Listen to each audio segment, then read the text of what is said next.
Since the 1992 Earth Summit in Rio de Janeiro, Brazil, the future of the Amazon rainforest has been the focus of the world's attention. Global warming, biodiversity, indigenous culture, sustainability, and deforestation. These are now #1 concerns in the world today. This is the Brazilian Amazon. The beauty, nature untouched by man, and the beast, man's destruction and industrial development.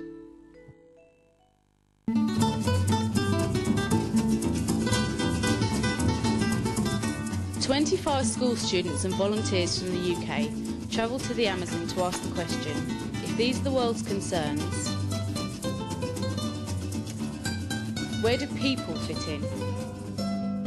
We went with some of the guys who used to tap rubber but couldn't make a living from it now, to a small clearing where they grow and grind manioc to make flour.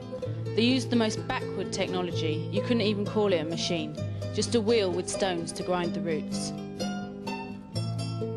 We learned a lot from the rubber tappers we talked to. Pedro told us about what he called the romantic view of the forest. There are some leaders of the rub tapper movement who believe that we should not better our condition and standard of living. But most believe that we have a right as citizens to have one day a place to live, to have a TV, if possible, to even have a swimming pool, a car to go to the city. I think people have a very romantic view, believing that the rubber tapper should not change. Even when we go camping, we take our nice things, gas stoves and everything. They don't even have these. They use clay ovens to cook in, and there are no microwaves or toasters for a snack. Huts with wooden floors and hooks for hammocks might be okay for holidays or the beach, but not to grow up in.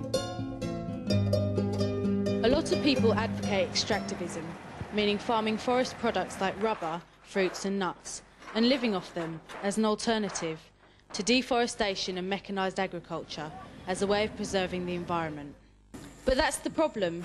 This is subsistence farming, a hand-to-mouth existence, considered good because it will save the forest, not because it will give people a decent way of life. One of our biggest problems is transport. We have no way of getting our produce to markets further away, and little money for fuel to get even to the nearest town. The only way to get to a hospital in an emergency is by plane. You radio it in the morning, and if you're lucky, the plane arrives at 3 o'clock in the afternoon, which can be too late.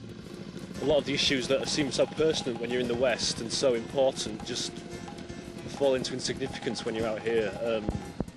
Things like the global warming effect, deforestation of the rainforest, it means nothing compared to the lives of the people and the improvement of the way of life of the people in this area.